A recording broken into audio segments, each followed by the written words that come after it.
اولاد آزمائش ہے۔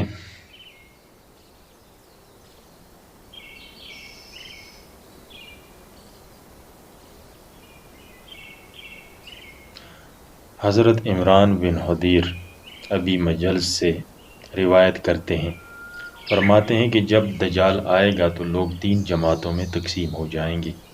ایک جماعت اس سے قتال کرے گا، ایک جماعت میدان جہاد سے بھاگ جائے گی، اور ایک جماعت اس کے ساتھ شامل ہو جائے گی۔ چنانچہ جو شخص اس کے خلاف 40 راتیں پہاڑ کی چوٹیوں میں ڈٹا رہا، اس کو اللہ کی جانب سے رزق ملتا رہے گا، اور جو نماز پڑھنے والے اس کی حمایت کریں گے، یہ اکثر وہ لوگ ہوں گے جو بال بچوں والے ہوں گے۔ وہ کہیں گے ہم اچھی طرح اس دجال کی گمراہی کے بارے میں جانتے ہیں، لیکن ہم اس سے بچنے کے لیے یا لڑنے کے لیے اپنے گھر بار کو نہیں چھوڑ سکتے۔ سو جس نے ایسا کیا وہ بھی اسی کے ساتھ شامل ہوگا، اور اس دجال کے لیے 2 زمینوں کو تابع کر دیا جائے گا، ایک بدترین قحط کا شکار زمین جس کو وہ کہے گا کہ یہ جہنم ہے، اور دوسری سرسبز و شاداب زمین جسے وہ کہے گا کہ یہ جنت ہے۔ ایمان والوں کو اللہ کی جانب سے آزمایا جائے گا، بالآخر ایک مسلمان کہے گا اللہ کی قسم اس صورتحال کو میں برداشت نہیں کر سکتا، میں اس کے خلاف بغاوت کرتا ہوں۔ جو خود کو یہ سمجھتا ہے کہ وہ میرا رب ہے، اگر وہ حقیقتاً میرا رب ہے تو میں اس پر غالب نہیں آ سکتا۔ ہاں البتہ میں جس حالت میں ہوں اس سے نجات پا لوں گا، یعنی یہ سب کچھ دیکھ کر مجھے جو کوفت ہو رہی ہے، جان دے کر اس سے نجات مل جائے گی۔ چنانچہ مسلمان اس سے کہیں گے تو اللہ سے ڈر، یہ تو مصیبت ہے۔ اس پر وہ ان کی بات ماننے سے انکار کر دے گا اور اس دجال کی طرف نکل جائے گا۔ سو جب یہ ایمان والا اس کو غور سے دیکھے گا تو اس کے خلاف گمراہی، کفر اور جھوٹ کی گواہی دے گا۔ یہ سن کر دجال حقارت سے کہے گا اس کو دیکھو جس کو میں نے پیدا کیا اور ہدایت دی، یہی مجھے برا بلا کہہ رہا ہے۔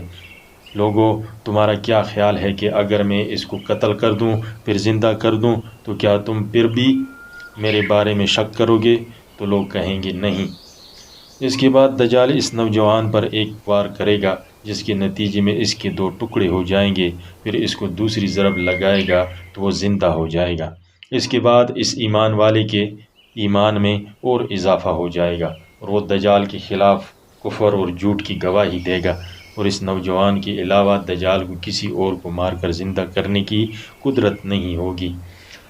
پھر دجال کہے گا کہ اس کو دیکھو میں نے اس کو قتل کیا پھر زندہ کر دیا، پھر بھی یہ مجھے برا بلا کہتا ہے۔ راوی کہتے ہیں کہ دجال کے پاس ایک چھری یا کوئی خاص کاٹنے والی چیز ہوگی، وہ اس مسلمان کو کاٹنا چاہے گا تو تانبا اس کے اور چھری کے درمیان حائل ہو جائے گا، اور چھری اس مسلمان پر اثر نہیں کرے گی۔ چنانچہ دجال مومن کو پکڑ کر اٹھائے گا اور کہے گا اس کو آگ میں ڈال دو، تو اس کو اسی قحط زدہ زمین میں ڈال دیا جائے گا جس کو وہ دجال آگ سمجھتا ہوگا، حالانکہ وہ جنت کے دروازوں میں سے ایک دروازہ ہے۔ چنانچہ وہ مومن جنت میں داخل کر دیا جائے گا۔ کچھ نماز پڑھنے والے بھی اپنے بال بچوں کی وجہ سے دجال کا ساتھ دینے پر مجبور ہوں گے۔ اللہ تعالیٰ نے اولاد کو آزمائش و امتحان قرار دیا ہے، اور اصول یہ ہے کہ امتحان کے لیے پہلے سے تیاری کی جاتی ہے۔ لہٰذا وہ دیندار حضرات جو ایمان کی حالت میں اپنے رب سے ملاقات کرنے کے خواہاں ہیں، ان کو چاہیے کہ وہ ابھی سے اس بات کی مشق کریں کہ اللہ کے لیے اپنے بچوں کو چھوڑ سکتے ہیں یا نہیں۔ اس کا آسان طریقہ یہ ہے کہ وہ اس راستے میں جانے کا ارادہ کریں جس راستے کے بارے میں عام خیال یہ ہو کہ وہاں جا کر واپس نہیں آتے، یا وہاں جو جاتا ہے مر جاتا ہے۔ خود بھی بار بار یہ مشق کریں اور بیوی اور بچوں کو بھی اس کے لیے ذہنی طور پر تیار کریں۔ اس طرح پورا گھرانے والے امتحان کے لیے بالکل تیار ہو جائیں گے، اور اللہ کی مدد سے دجال کے وقت اپنا دین بچانے کے لیے وہ ہر قربانی دینے کو تیار ہوں گے۔ دجال کا کفر دیکھ کر بہت سے لوگ خاموش تماشائی بنے ہوں گے۔ ایک نوجوان یہ سب کچھ برداشت نہیں کر پائے گا اور دجال کے خلاف بغاوت کرے گا۔ مصلحت پسند اور نام نہاد دانشور اس کو سمجھائیں گے کہ تم ایسا نہ کرو بلکہ حقیقت پسندی سے کام لو، لیکن جن کے دلوں کا تعلق عرش الہی سے جڑ جائے وہ پھر دیوانے بن جاتے ہیں، اور ہر طاغوت سے بغاوت ہی ان کا مذہب قرار پاتی ہے۔ سو یہ جوان بھی دجال کے کفر کو سر عام للکارے گا۔ وآخر دعوانا ان الحمد للہ رب العالمین۔